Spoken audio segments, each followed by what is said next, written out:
ini adalah beberapa terkait peraturan perundangan ya yang kemarin sudah dibahas, di mana yang Undang-Undang Nomor 1 Tahun 70 ini adalah dasar hukum gitu ya, artinya peraturan pertama yang terbit terkait K3 di Indonesia. Nah, kecuali nanti ada yang terkait juga dengan yang lain-lain gitu ya, apakah terkait jasa konstruksi, terkait apa bidang K3 umum gitu ya. Nanti kan banyak ya. Kalau cipta kerja kan berarti di bawah Kemenaker. Tapi kalau misalnya jasa konstruksi nanti kan di bawah biasanya ada Permen PU juga ya dan sebagainya.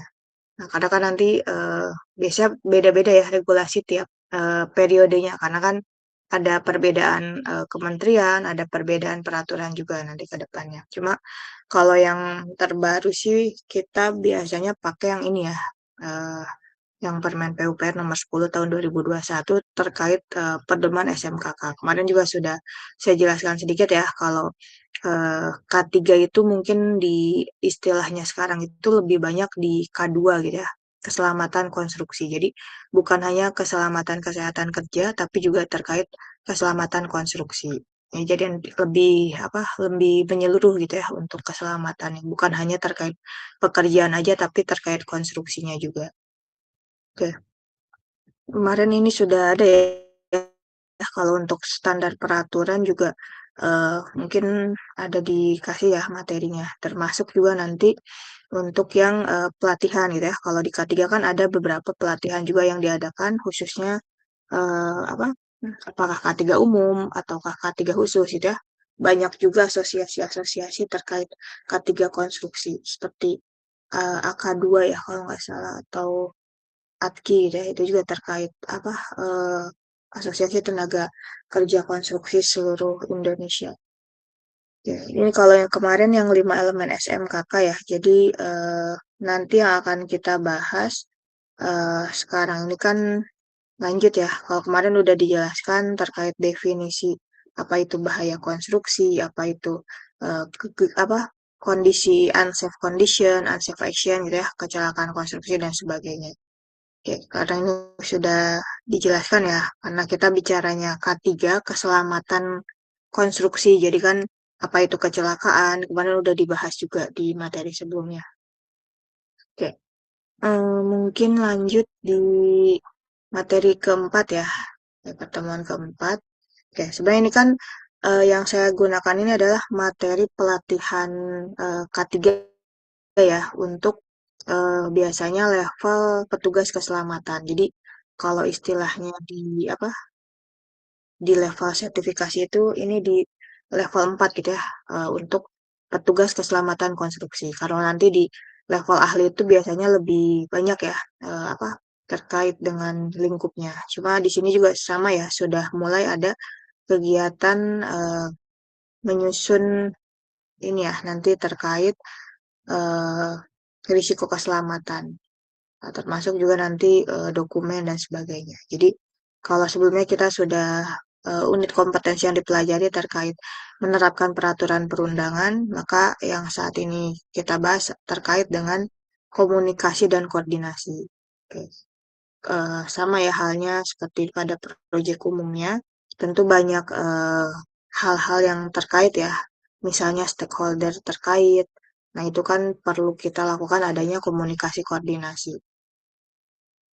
Oke, ini untuk yang elemen kompetensi ya. Kalau ini ada di SKKNI, biasanya SKKNI itu di apa diterbitkan oleh Kemenaker gitu ya. Standar kompetensi eh, ke- untuk tenaga kerja ya di negara Indonesia. Nah, jadi ini untuk SKKNI-nya. Oke, biasanya nanti bisa dicek ya SKKNI untuk petugas keselamatan konstruksi. Nah, jadi eh, sebelumnya mau saya bahas terkait ini ya, kegiatan komunikasi. Jadi, kalau istilahnya di project itu kan kita nggak cuma bicaranya apa safety induction gitu ya. Nah, jadi kita nanti akan bedakan apa itu safety induction, safety morning, toolbox meeting, construction safety meeting, termasuk juga nanti penerapan informasi bahaya sama jadwal program komunikasi. Oke, mungkin kalau di sini sering dengar ya istilahnya safety morning talk gitu ya, atau toolbox meeting, ataupun safety induction gitu ya. Jadi ini nanti akan berbeda-beda gitu ya kalau dalam hal kegiatan di lapangan. Nah, jadi nanti mau saya bahas, jelaskan apa itu bedanya. Nah, yang pertama kan tadi safety induction ya, atau induksi keselamatan konstruksi. Nah, jadi untuk induksi keselamatan konstruksi ini adalah pengarahan gitu ya, atau penjelasan terkait keselamatan konstruksi yang berkaitan tadi dengan peraturan keselamatan di tempat kerja, potensi bahaya, tanggap darurat, ataupun cara-cara penyelamatan saat keadaan darurat.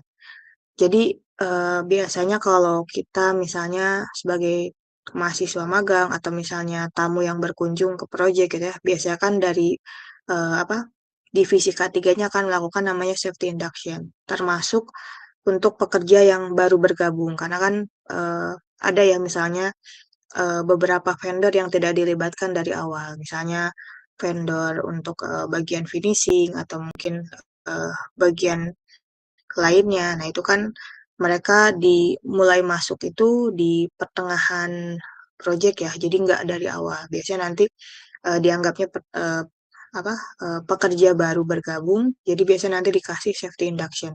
Sama kayak halnya kalau kita kunjungan lapangan ya. Misalnya kita sebagai mahasiswa atau orang akademisi datang ke project, biasanya nanti dikasih namanya arahan terkait safety induction. Jadi nanti kita dijelaskan di mana area titik kumpulnya, di mana nanti jalur evakuasinya, terus kalau ada keadaan kondisi darurat apa aja yang perlu kita lakukan gitu ya, termasuk nanti potensi bahayanya, misalnya ada apa area-area yang mungkin eh, berbahaya gitu ya, bisa terperosok atau mungkin ada kejatuhan material dan sebagainya. Jadi itu untuk yang safety induction ya. Jadi ini biasanya untuk umum gitu ya, bisa untuk pekerja baru, bisa untuk tamu yang berkunjung ataupun ataupun yang kunjungan dari pusat gitu ya, dari HO ataupun lainnya. Oke, ada yang ditanyakan mungkin terkait safety induction sebelum lanjut ke materi berikutnya? Ya, ini udah banyak yang gini. Itu berarti kalau untuk safety induction harusnya udah cukup ya. Jadi kalau kita sering dengar ada apa kegiatan tanggap darurat gitu ya, itu kan simulasi bencana, simulasi kebakaran. Nah, itu biasanya diarahkan oleh petugas safety induction. Nah, jadi tadi ya ini jenis-jenis induksi keselamatan konstruksi. Jadi ada untuk yang induksi lokal, induksi tamu, sama induksi umum. Kalau untuk yang induksi umum itu untuk bersifat umum gitu ya, bisa kepada karyawan atau pekerja baru tadi ya, misalnya ini untuk yang induksi umum. Untuk yang eh, induksi tamu tadi ya, ini penjelasan dan pengarahan tentang keselamatan konstruksi yang singkat gitu ya, khusus untuk tamu atau pengunjung proyek.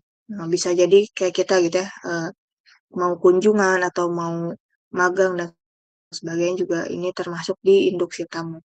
Termasuk nanti ada induksi lokal ya, biasanya tentang keselamatan konstruksi yang khusus atau bersifat spesifik. Biasanya diberikan kepada karyawan yang telah mengikuti induksi umum dan karyawan mutasi atau pindahan dalam perusahaan yang sama. Jadi ini adalah jenis-jenis induksi keselamatan konstruksi. Jadi nanti bisa untuk karyawan baru, bisa untuk tamu ataupun pekaryawan di ini ya yang bekerja tapi misalnya dimutasi ataupun dipindahkan. Ini untuk jenis-jenis induksi. Nah, nanti untuk induksi umum, jadi tadi ya, pertama kalau induksi umum itu diberikan kepada karyawan atau pekerja baru yang akan melakukan pekerjaan di proyek. Tadi contohnya misalnya apa dari apa dari HO gitu ya, dari head office atau dari pusat, tiba-tiba ditempatkan di proyek. Nah, itu kan harus dikasih namanya induksi atau safety induction untuk yang induksi umum ya. Ataupun tadi pekerja baru, misalnya vendor apa pemasangan kaca gitu ya atau jendela kusen. Nah, itu kan biasanya di ketinggian juga ya, ada yang berbarengan dengan kegiatan struktur ataupun finishing lainnya. Nah, karena dia tidak dilibatkan dari awal proyek, maka saat bergabung dia perlu diberikan namanya safety induction. Ya. Terus juga tadi induksi dilakukan oleh orang yang berkompeten, yang apa, akan menjadi acuan gitu ya bagi pelaksana induksi. Jadi topik tersebut sekurang-kurangnya tadi mencakup eh, 8 aspek ya. Nah, ini ada beberapa aspeknya. Sebentar ya, saya ini kan dulu supaya kelihatan. Oke, saya izin stop dulu sharingnya. Saya share lagi.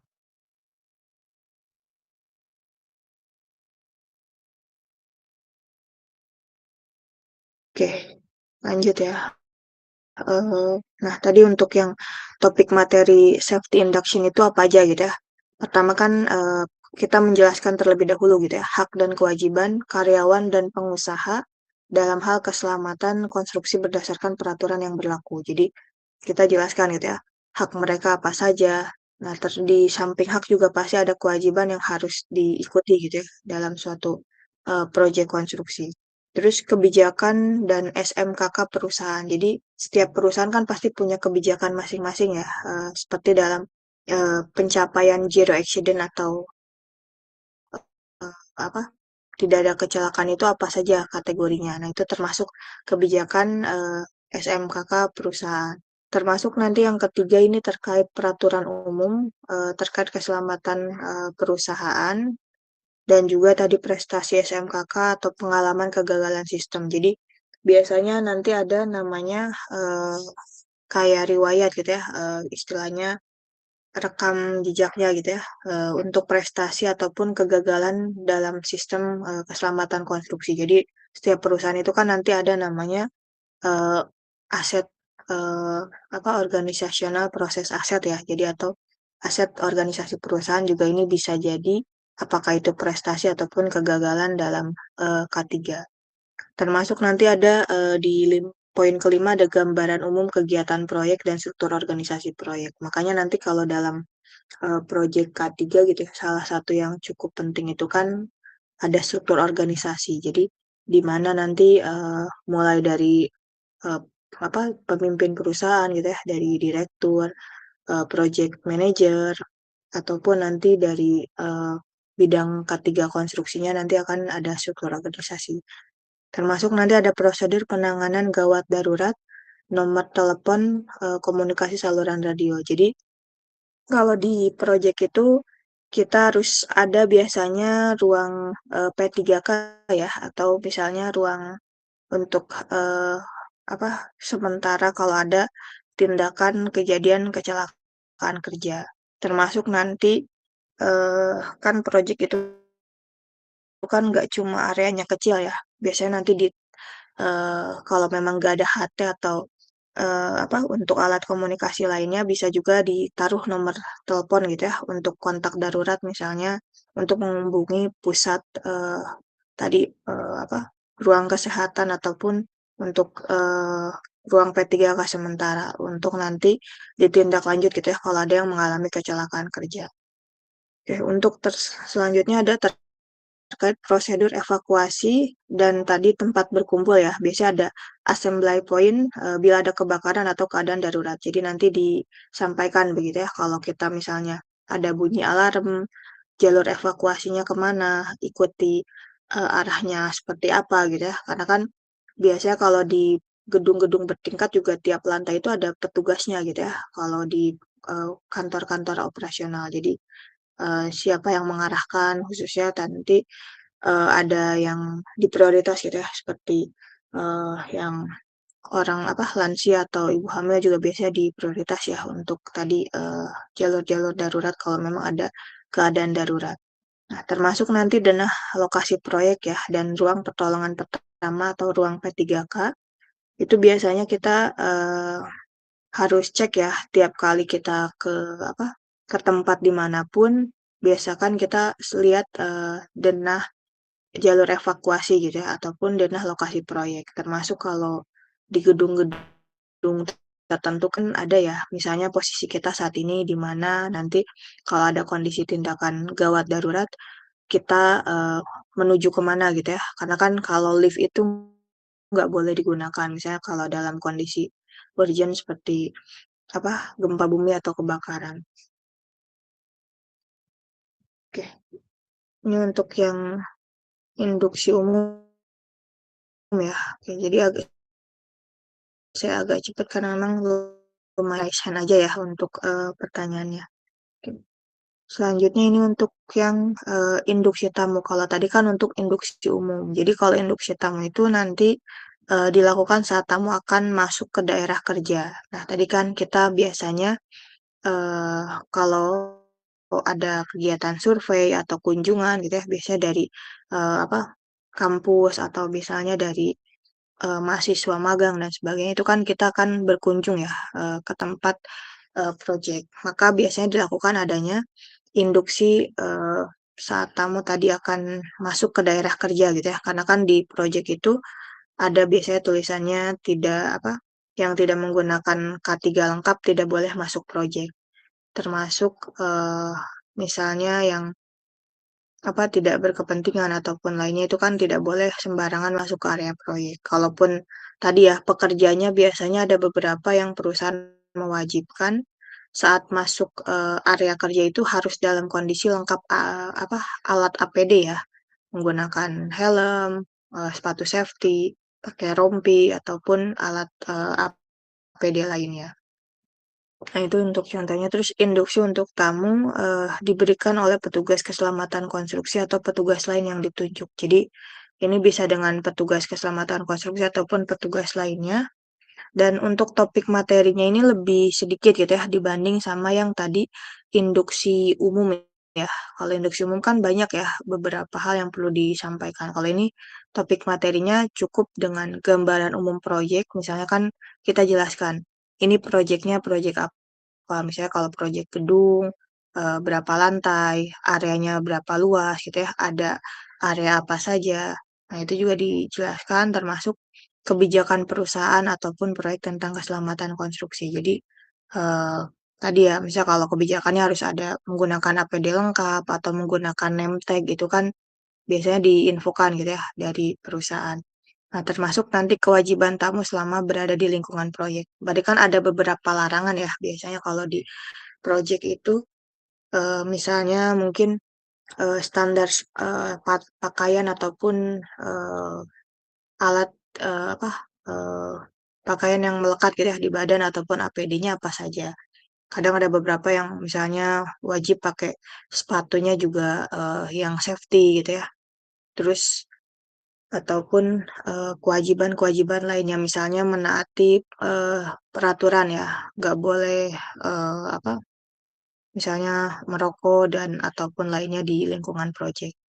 Termasuk nanti ada tempat kumpul ya, atau assembly point kalau nanti ada kebakaran ataupun ada kerusakan itu ya, fasilitas lainnya. Nah, jadi ini untuk yang poin topik materinya, sama nanti biasanya kalau untuk tamu itu harus selalu didampingi gitu ya, oleh pengawas daerah kerja atau orang yang ditunjuk bila tamu tersebut hendak ke lapangan. Jadi ada namanya pendamping gitu ya untuk, di pengawasannya.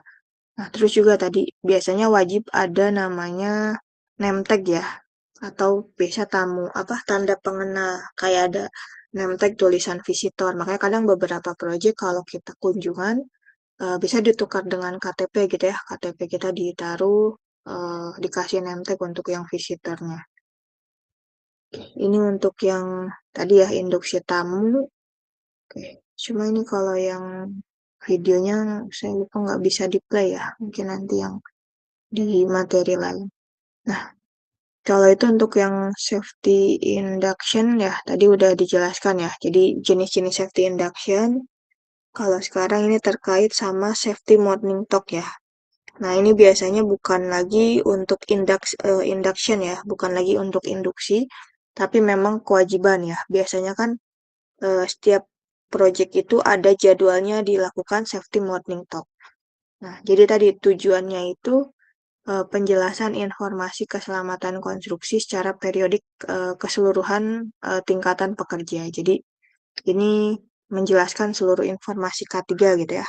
Terus juga menjelaskan semua potensi sumber bahaya dan penyakit yang berada di lingkungan pekerjaan yang diidentifikasi dan diantisipasi. Nah, jadi kan kenapa makanya nanti kita di bidang K3 itu harus menyusun identifikasi bahayanya itu sebelum proyek itu dimulai biasanya. Nanti kan ini yang akan selalu disampaikan tiap ada namanya safety morning talk gitu ya. Sumber bahaya apa saja, jenis penyakit kerja. Nah, kan kemarin banyak ya penyakit akibat kerja apakah dari karena memang kondisi bekerjanya tidak nyaman atau mungkin penggunaan alat material yang berbahaya juga bisa menyebabkan penyakit akibat penyakit akibat kerja. Oke, sama nanti yang ketiga itu meningkatkan pemeliharaan pembiasaan kondisi keselamatan konstruksi yang aman, sikap dan perilaku kerja bermutu dan efisien serta konsisten. Jadi ini ya tadi untuk kegiatan safety morning talk. Kalau safety morning talk biasa juga ada diadakan seperti kayak senam kebugaran gitu ya, ataupun biasanya nanti diumumkan kalau yang reward and punishment gitu ya. Kalau yang punya apa taat K3 bisa dapat reward, kalau yang melanggar bisa nanti ada hukuman tertentu gitu ya kalau dalam bekerja. Oke. Ini untuk berikutnya yang toolbox meeting ya. Jadi toolbox meeting itu biasanya untuk pertemuan kelompok kerja. Kalau tadi apa safety morning talk itu untuk keseluruhan karyawan ya, mau itu divisi misalnya divisi struktur, divisi batu beton atau misalnya divisi apa kusen, finishing ataupun sebagainya gitu ya. Itu kan keseluruhan semuanya ikut safety morning talk. Kalau toolbox meeting ini biasanya untuk kelompok kerja gitu ya. Makanya spesifik ya jenis pekerjaannya. Misalnya saat ada proses installment untuk PCI girder ya. Biasanya kalau di flyover dengan apa tertentu itu kan risiko bahayanya lebih besar ya dibanding pekerjaan umumnya. Jadi tadi tujuannya mengadakan penjelasan informasi keselamatan konstruksi harian atau mingguan tergantung kondisi lapangan. Nah, jadi ini biasanya melalui pertemuan kelompok kecil semua potensi sumber bahaya yang ada. Nah, semua ini nggak kebaca ya. Cuma ini terkait dengan eh, untuk pekerja konstruksi kesehatan ya, meningkatkan tadi pekerjaan konstruksi yang aman, sikap dan perilaku kerja yang bermutu dan efisien. Ini untuk yang toolbox meeting. Jadi biasanya untuk eh, beberapa kegiatan yang memang perlu dilakukan oleh kelompok tertentu, biasanya lebih spesifik ya. Nah, jadi ada toolbox ya, karena yang namanya toolbox pasti kan ada terkait penggunaan alat juga dijelaskan dan sebagainya. Jadi yang tipsnya itu kita lakukan persiapan, pengetahuan, ringkas padat, wewenang, relevan, kejelasan, pertanggungjawaban, penyederhanaan, tanya jawab, dan serta rekaman atau dokumentasi. Jadi ini untuk yang toolbox meetingnya.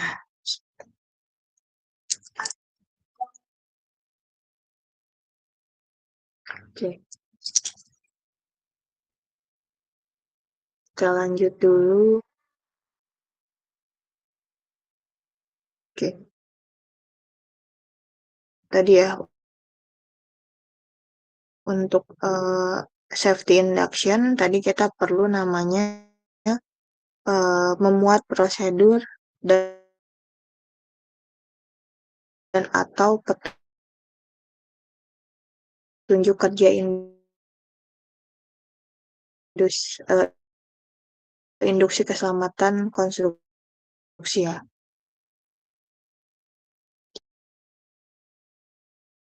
Jadi ada safety induction yang ditandatangani oleh penanggung jawab keselamatan konstruksi dan kepala pelaksana jasa konstruksi. Jadi nanti untuk safety induction itu dilakukan untuk pekerja baru yang dipindah tugaskan oleh pemasok ya atau selain petunjuknya gitu ya. Jadi dibuat ada kayak logbooknya gitu. Jadi anggota peserta keseluruhan kayak K2 atau K3-nya itu semua anggota kelompok pekerja ya atau pegawai, karyawan, pekerja baru yang dalam kelompok kerja yang belum pernah mendapatkan penyuluhan K2 atau safety induction sebelumnya. Ini untuk yang tadi safety induction ya terkait dengan pengisian prosedur atau petunjuk kerjanya. Ini ada beberapa tabel. Untuk yang tata cara induksi keselamatan, tadi kan ini induksi ya. Kalau induksi tadi berarti kita gambarannya memang orang yang baru pertama kali mendapatkan tadi arahan K2 atau bahkan orang awam gitu ya, yang belum memang terlalu banyak dikonstruksi. Berarti kan tadi ada untuk karyawan, pekerja atau tamu, terus juga harus dilakukan di ruangan atau tempat khusus ya. Bahan materinya harus tersedia dalam jumlah yang sesuai dengan jumlah peserta dan jenis induksinya. Nanti juga ada alat bantu untuk mempermudah dan memperjelas penyampaian materi induksi yang disesuaikan dengan jenis dan kondisi yang ada di lokasi. Terus juga tadi terkait setiap peserta harus mengisi daftar hadir dan daftar periksa. Biasanya nanti ada ini ya daftar hadir absensi formulirnya. Nah, untuk daftar periksa yang telah ditandatangani peserta nanti uh, diarsipkan ya oleh unit keselamatan konstruksi di proyek. Terus hasil induksinya juga didokumentasikan oleh perusahaan. Nanti jenis induksinya tadi bisa dengan induksi umum, induksi lokal ataupun induksi tamu. Ini untuk yang tadi ya safety induction. Ini contoh untuk formulir ya, untuk yang daftar hadir yang mengikuti safety induction atau untuk yang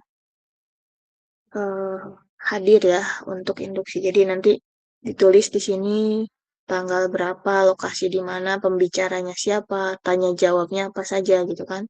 Ini contoh aja gitu ya. Di sini nanti ada nomornya, namanya siapa aja, posisi atau jabatannya sebagai apa nanti ditandatangani. Di sini juga di tanda tangan ya, biasanya oleh yang petugas ataupun ahli K3-nya. Nah, kalau ini untuk yang pertemuan pagi hari atau safety morning ya. Nah, kalau kita lihat kalau di pagi-pagi kan ada briefing sekalian dengan safety morning ya. Semua pekerja biasanya dibariskan ya di area terbuka. Nah, kadang di sini juga ada namanya budget ya, budget K3. Makanya nanti mungkin kalau istilahnya pernah dengar ada biaya K3 atau RAB untuk khusus K3 ya. Karena nanti di kegiatan K3 juga enggak hanya biaya untuk APD atau APK-nya aja gitu ya, tapi juga ada terkait untuk apa komunikasi ya, komunikasi terkait K3. Kan nanti bisa ada beberapa yang dikasih snack dan sebagainya juga ya untuk yang mengikuti safety morning. Nah, untuk di sini untuk pertemuan pagi hari biasanya memuat prosedur atau petunjuk kerja ya di pertemuan pagi hari atau safety morning nanti ditandatangani oleh penanggung jawab keselamatan ataupun bisa juga kepala pelaksana pekerjaan konstruksinya. Ini harus wajib diikuti ya oleh seluruh pekerja setiap pagi sebelum memulai pekerjaan. Jadi biasanya dikasih alarm gitu ya untuk kumpul semuanya di area terbuka untuk nanti dikasih arahan safety morning talk-nya. Oke, jadi ini nanti untuk uraian aktivitasnya ya, pertemuan dilaksanakan secara periodik minimum sekali dalam seminggu dengan jadwal yang telah ditetapkan oleh kepala proyek atau kawasan gitu ya. Nah, jadi nanti untuk semua pelaksana atau supervisornya itu harus membantu menetapkan topik-topik keselamatan yang berbasis identifikasi potensi sumber bahaya dalam lingkaran kegiatannya ataupun kejadian peristiwa yang cenderung mengarah ke kondisi kecelakaan kerja. Jadi nanti kan setiap divisi itu ada masing-masing supervisornya ya, di mana nanti supervisor itu harus juga ikut memberikan masukan gitu ya untuk apa yang memberikan arahan atau melakukan safety morning bahwa ada potensi-potensi bahaya yang perlu apa dilakukan identifikasi. Tadi kan kalau diidentifikasi artinya bisa juga diminimalisir atau dikurangi ya risiko potensi bahayanya nanti.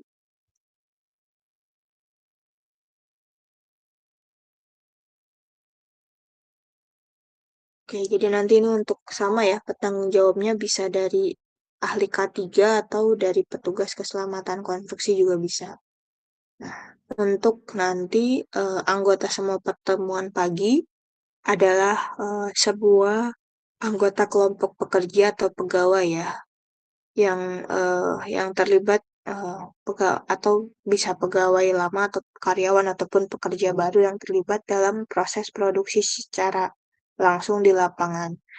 Jadi ini keseluruhan gitu ya. Jadi walaupun yang tadi udah dapat safety induction, biasanya setiap pagi juga wajib menerima namanya safety morning talk gitu ya. Bukan berarti di awal sudah dapat safety induction, nggak ikut lagi safety morning gitu ya. Karena ini nanti khusus untuk seluruh pekerja wajib mengikuti namanya safety morning talk di proyek.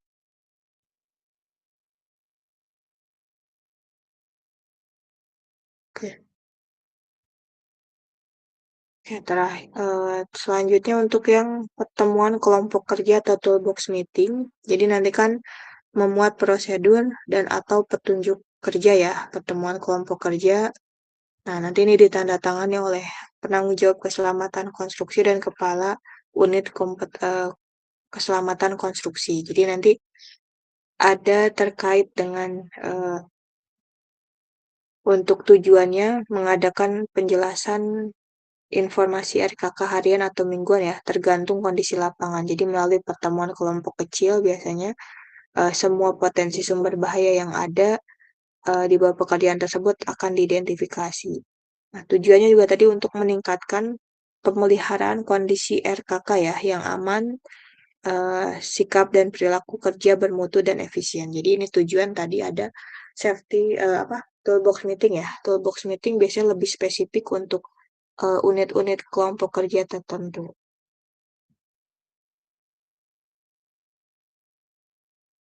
Oke, ini untuk yang pertemuan kelompok pekerja ya.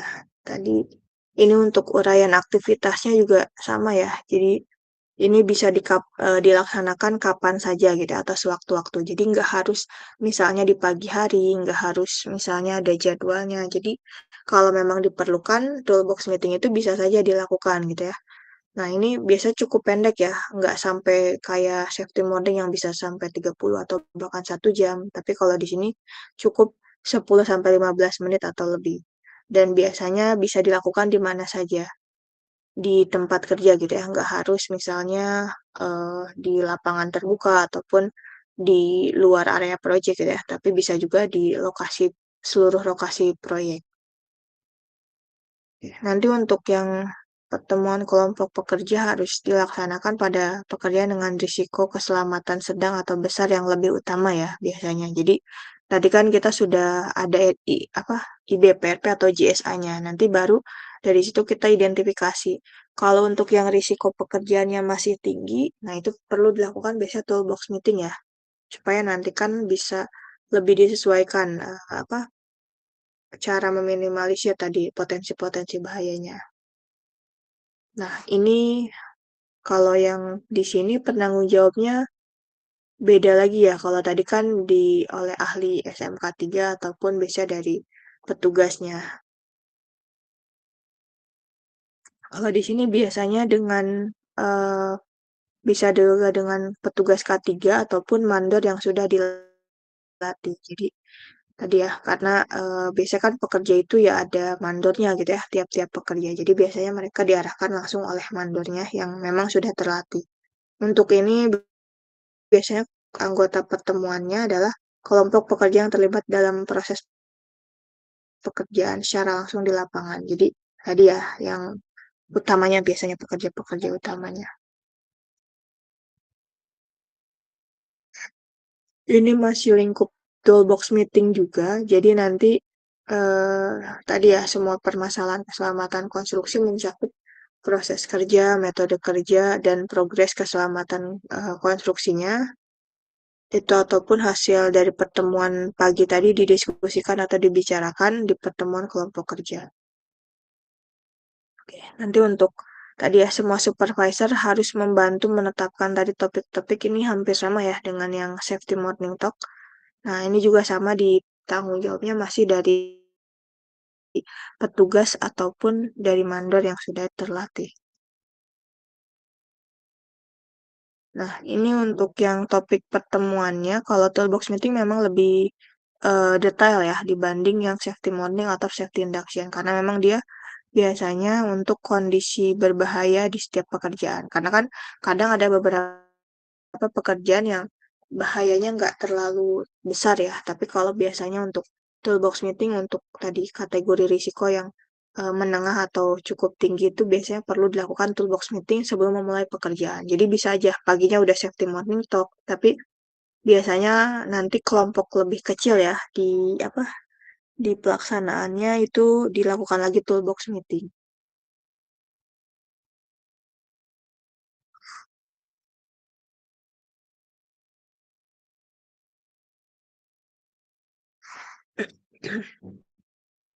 Nah, ini untuk contoh pengisian prosedurnya ya.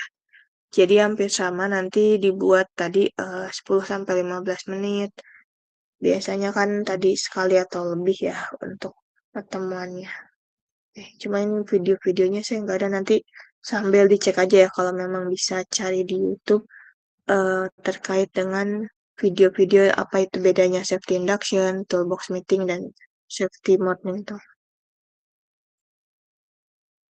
Oke, lanjut lagi di sini untuk rapat keselamatan ya. Oke, jadi ada namanya biasanya meeting kan dalam suatu project. Jadi construction safety meeting. Jadi yang namanya meeting itu kan perlu dilakukan ya, karena dia tadi memuat prosedur atau petunjuk kerja rapat keselamatan konstruksi yang ditangani oleh penanggung jawab keselamatan konstruksi dan kepala pelaksana pekerjaan konstruksi. Jadi nanti ini mereka harus ada ya, biasanya udah mulai ke area pimpinannya gitu ya, atau bisa supervisor, QS, QC di masing-masing divisinya. Nanti untuk rapat keselamatan konstruksi ini dipimpin oleh penanggung jawab keselamatan konstruksi atau kepala pelaksana pekerjaan konstruksi dan diikuti oleh seluruh kepala unit kerja. Jadi ini biasanya tadi ya pimpinannya bisa dari apa ahli K3 atau apa terkait dengan penanggung jawabnya siapa gitu ya untuk yang K3 di project.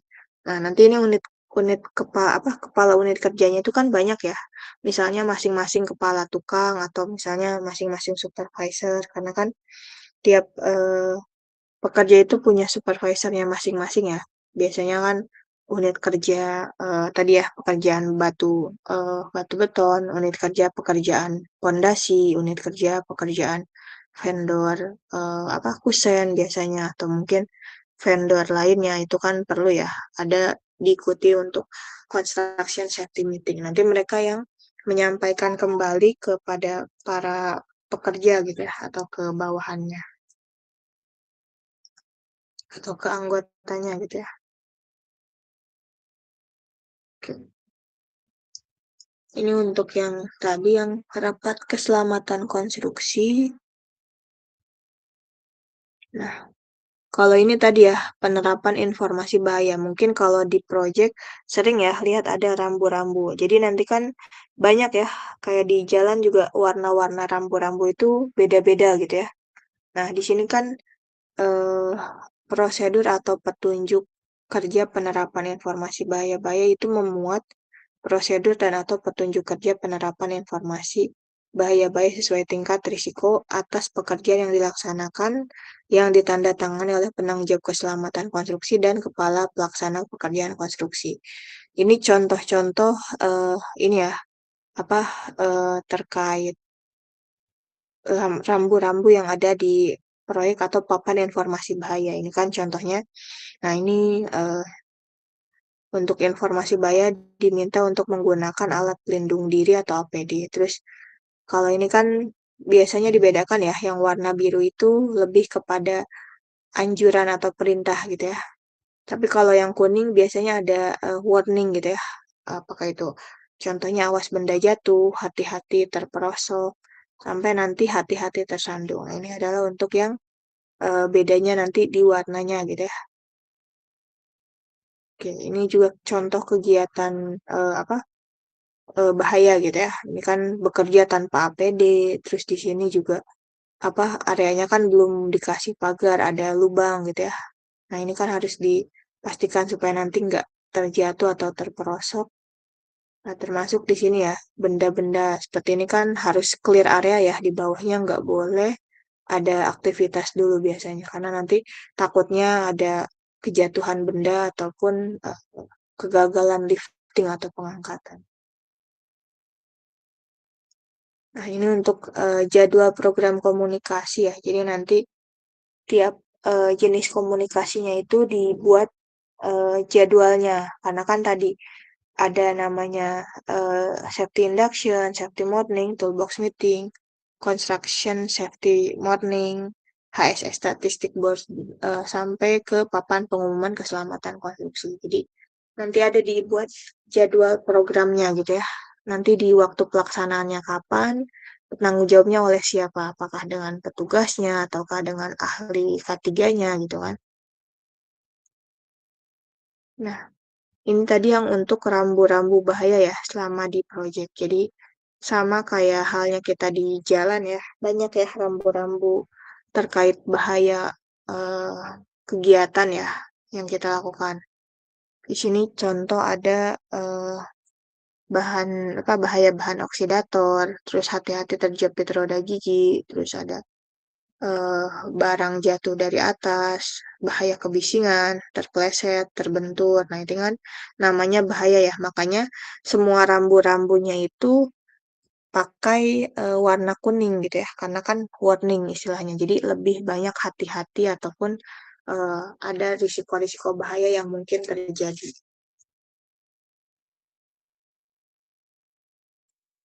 Oke, ini untuk yang tadi rambu-rambu. Nah, oke, terakhir mungkin ini untuk rambu K3 ya. Kalau tadi beda dengan yang warna kuning. Yang warna kuning kan cenderung lebih warning ya, peringatan gitu ya. Ada kondisi bahaya atau potensi bahaya. Tapi kalau yang warna biru itu lebih banyak kayak instruksi gitu ya. Di sini contoh bunyikan klakson, cuci tangan sebelum dan sudah bekerja, pakai APD gitu ya, pakai baju pelindung, pakai body harness, pakai helm keselamatan, pakai masker, sabuk pengaman ataupun hal-hal lain gitu ya. Ini lebih kepada anjuran. Oke, ini mungkin masih zaman dulu ya. Oke, ini contoh kunjungan sama ini contoh formulir hadir induksi keselamatan konstruksi. Ini tadi sudah dijelaskan juga ya contoh formulirnya. Oke, jadi mungkin tadi ya terkait.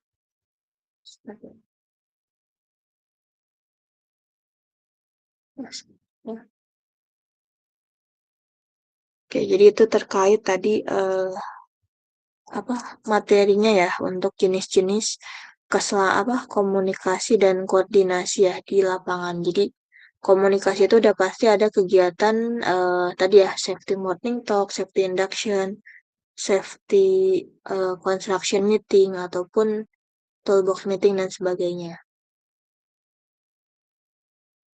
Ya,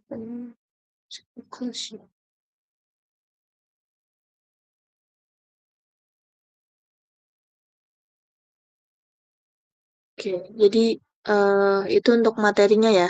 Eh, nah, nanti mungkin untuk kedepannya kan kita sudah belajar terkait beberapa hal ya. Jadi tadi kan apa sih ada potensi bahaya gitu ya. Potensi bahaya itu yang kayak gimana? Nah, nanti mungkin untuk tugasnya ya. Jadi kita coba buat untuk identifikasi bahaya juga terkait keselamatan konstruksi. Bentar ya. Hmm, hmm. Bentar ya, saya cek dulu. Oke.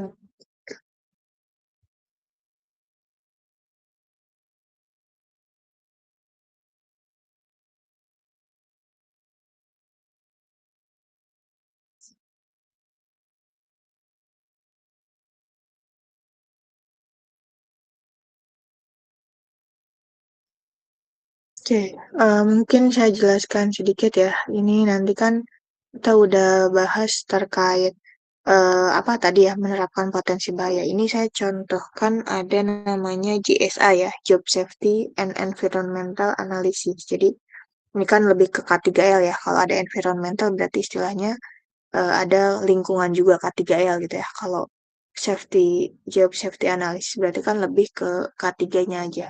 Nah, jadi ini kan contoh JSA ya. Jadi yang ada di suatu project ini saya ada beberapa contoh. Nah, jadi di sini kan kita harus jelaskan ya nama projectnya apa atau nama paket pekerjaannya apa, eh, jenis pekerjaan gitu ya. Nanti di sini ada disiapkan siapa gitu ya, HSE-nya atau bidang HSE atau nanti diperiksa oleh siapa. Nah, nanti kita kan harus namanya mengidentifikasi bahaya. Kalau di sini kan memang kalau JSA itu kan tergantung sama eh, format perusahaan ya. Kalau ini kan mungkin JSA itu nggak terlalu banyak. Di sini cuma ada namanya jenis aktivitas proyek. Jadi di sini misalnya tadi ada pekerjaan eh, unloading besi ya dari mobil angkutan ke stok area. Nah, jadi kondisi geografisnya itu kan ini adanya di luar ruangan dengan ada mobil angkutan, mobil kren, RC bar, dan juga jumlahnya ada 5 orang pekerja. Nah, identifikasi bahayanya apa gitu ya. Jadi kemarin kan saya sudah jelaskan apa itu bedanya eh, bahaya sama penyebab gitu ya atau potensi bahayanya. Jadi kalau jenis bahaya atau insiden itu kan contohnya tergores atau besi jatuh dari mobil, angkutan ataupun tertimpa besi gitu ya. Nah, ini adalah untuk jenis bahayanya.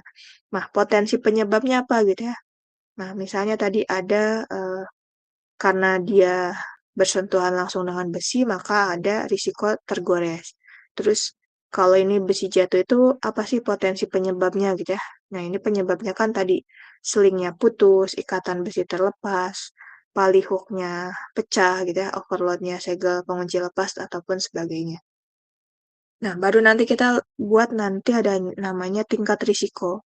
Kalau misalnya tergores ini kan dia masuk kategorinya rendah ya, karena maksudnya artinya nggak sampai menghambat pekerjaan. Tapi kalau ataupun nggak sampai ada korban jiwa gitu ya untuk kegiatan tergores ini. Beda sama kayak halnya dengan seling putus atau tertimpa besi jatuh, itu kan lebih tinggi ya bahayanya.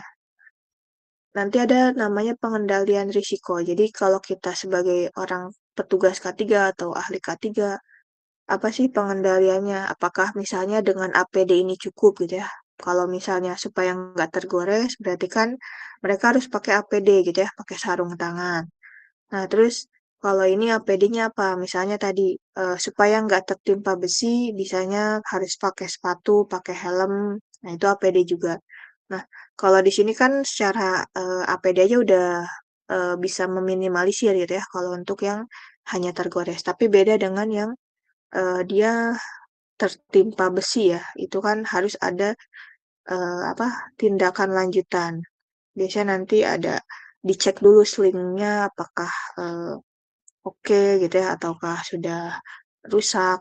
Terus ada checklist sebelum dimulai pekerjaan. Jadi nanti semua apa alat-alat ini perlu kita checklist ya, semuanya berfungsi dengan baik atau tidak. Jangan sampai nanti ada kerusakan. Jadi eh, tadi misalnya slingnya terputus, puli hooknya pecah, ataupun tadi segelnya terlepas.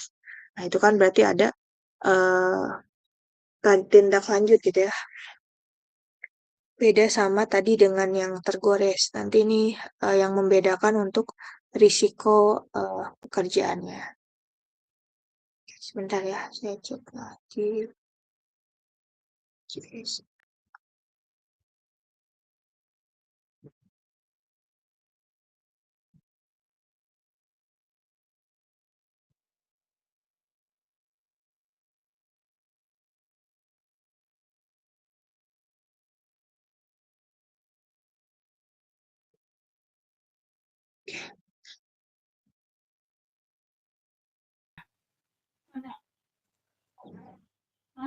Tuh,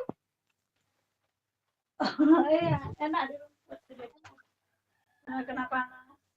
Apa panas? Adem ke? Enggak kena.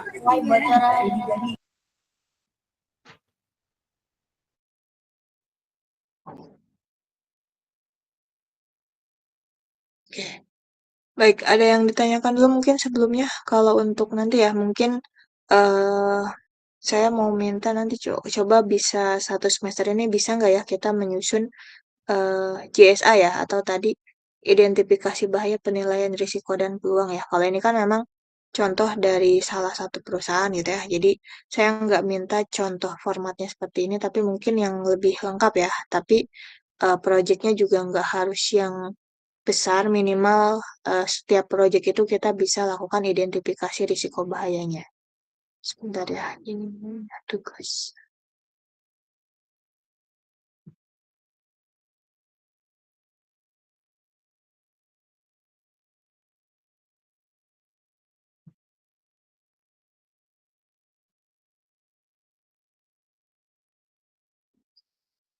Oke, ini kemarin tugas satu ya, hybrid, menang, minggunya.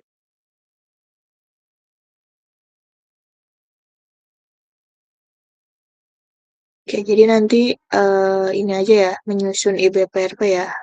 Cuma nanti kan saya cek juga ya jenis proyeknya seperti apa gitu.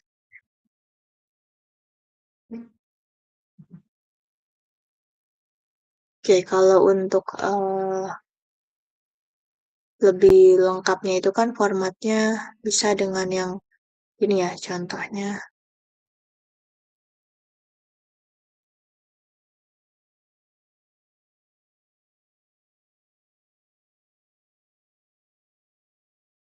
Oke, nanti mungkin eh, kita mulai ya, coba buat IBPRP.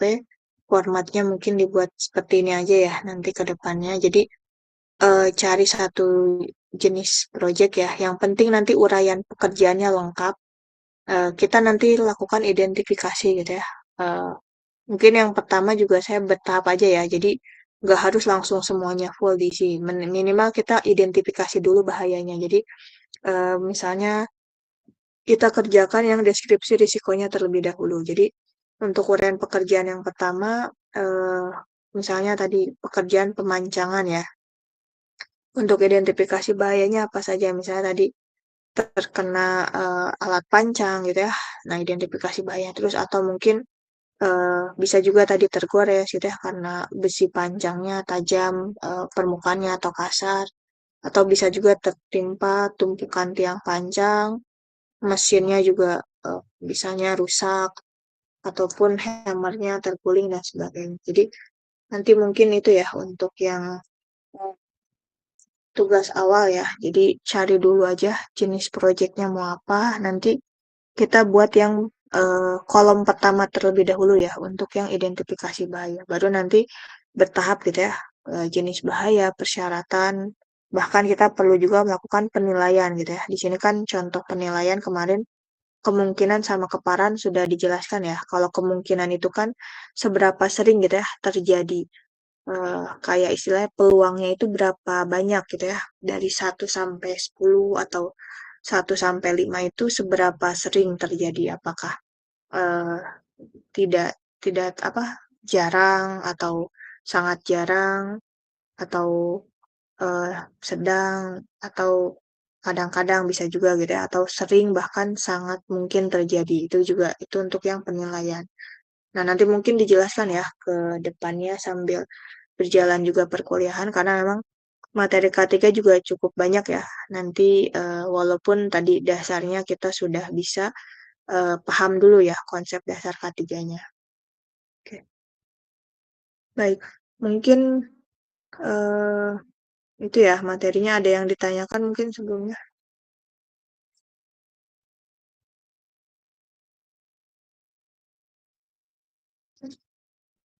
Nanti untuk materi sama tugasnya saya coba ini ya submit ya di e-learning.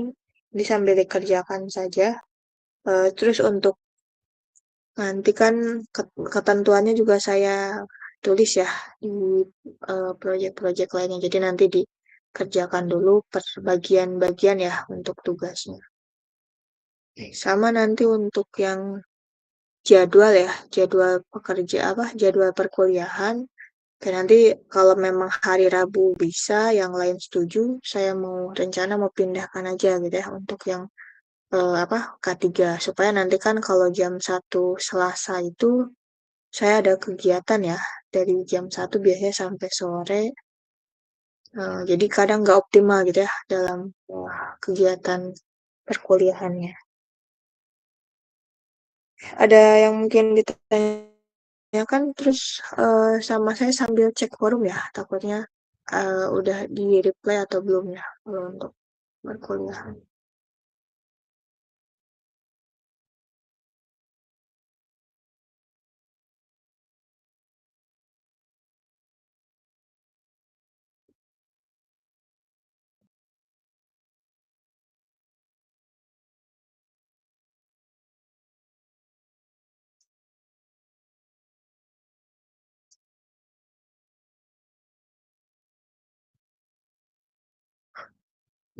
Oke, nanti ini minggu lalu juga sudah saya submit juga ya setengah pertemuan sampai pertemuan keempat sampai nanti menuju UTS gitu. Jadi nanti mulai persiapan juga ya tugas-tugas dan sebagainya. Oke, untuk yang di form diskusi, oke, ini sambil saya cek juga ya di sini. Sebentar, was ya.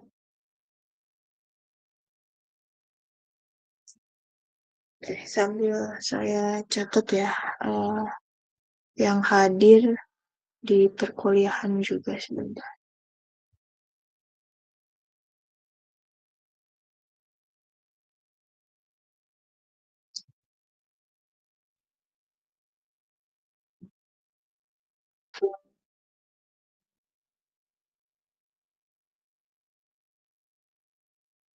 Bentar ya.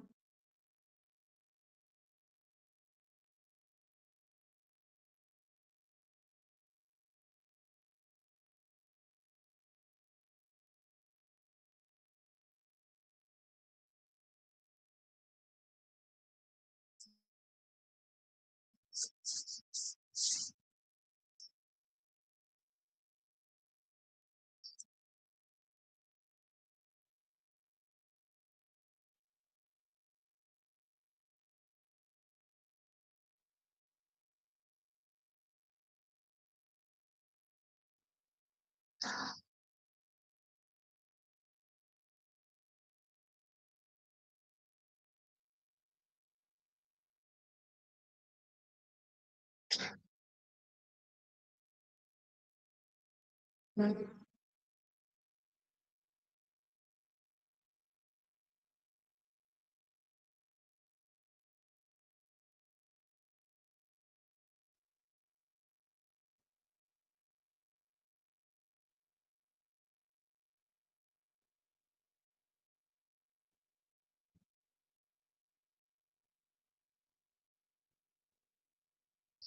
oke. Ini saya cek dulu yang hadir ya.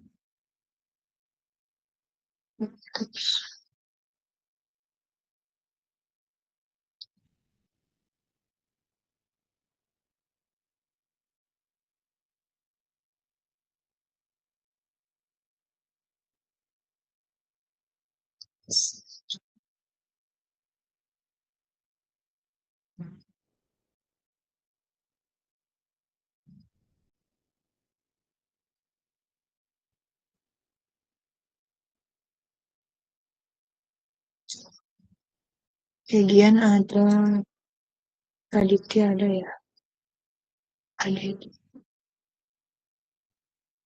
Halo Bu, Ya, Raditya ada ya? Gian, Raditya, Vina, Badri belum, Badri nggak ada ya? Si Badri. Badri udah jarang ini ya. Vina hadir ya? Vina hadir. Vina, Deni ada ya? Ya, oke. Vina udah ya? Udah di absen. Ibu maaf, Ya, Shanas sama saya satu device ya Bu. sama siapa? Shanas. Oh, Syahnas. Oke, ya nggak apa-apa. Makasih Bu. Sama siapa? Syahnas sudah mas. Bu, saya juga dengan Dapa. Mas Priyo ya, sama ada apa ya? Iya, Bu. Dengan Dapa, betul. iya Bu. Ya, soalnya nanti takutnya kan kadang kalau yang kelewat reply forum, takutnya nanti kan dia suka nggak otomatis ya. Makanya kadang saya suka sambil catat juga. Nah, Muhammad Dafa Al-Bufani ya. Sebentar ya.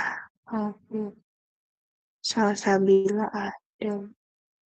Demi ada ya. Demi untuk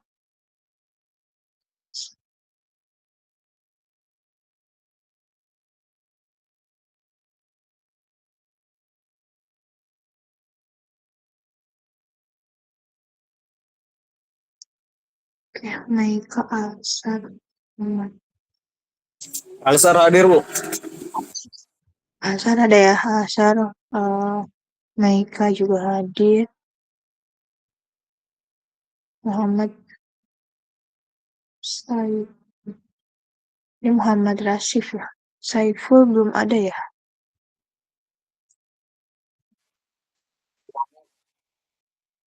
Oh iya, Muhammad Saiful Rohman ya ada ya. Oke. Tresna Nafaril Desti ya. Oke, berarti ini tadi ada beberapa yang mungkin kelas HI belum banyak yang join ya. Nanti coba saya info tanyakan kalau memang bisa lah di hari ini apa memang ada halangan ya. Oke, kayak ini kan 1, 2, 3, 4, 5, 6.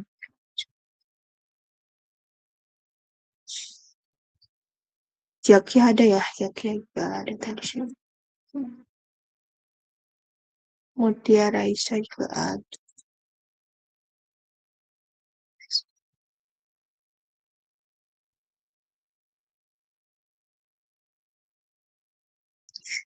Baik, itu ya untuk materinya nanti saya submit juga. Jadi nanti saya infokan ya kalau memang minggu depan Selasa bisa, ya mudah-mudahan saya bisa Selasa. Tapi kalau enggak berarti saya jadwalkan di Rabu pagi aja ya. Nanti sambil saya info juga ke yang lain ya, yang mungkin takutnya belum tahu infonya untuk di jadwal pindah ke pagi gitu. Oke. Nanti untuk materi kan udah saya submit ya, yang materi keempat nanti dicek aja. Sama nanti yang untuk tugas IDPRP sih mungkin nggak banyak ya. Nanti individu aja untuk tugasnya. Tadi untuk menyusun IDPRP-nya.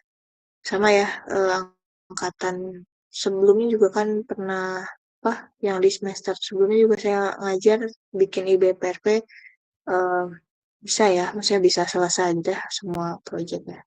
Nanti coba aja ya cari satu proyek, mungkin mau proyek gedung, jalan, ataupun proyek lainnya buat nanti diidentifikasi bahayanya. Jadi formatnya nanti seperti ini, saya drop juga ya untuk tugasnya, tapi nanti bertahap aja gitu ya, jangan langsung semuanya lengkap, karena nanti kan untuk progres ya, karena kalau saya tetap cek biasanya progresnya misalnya dari identifikasi bahayanya udah sesuai atau belum. Jangan sampai nanti buat identifikasi bahaya masih ada kurang sesuai gitu ya. Jenis bahayanya juga nanti masih kurang sesuai dan sebagainya. Oke, baik mungkin itu aja.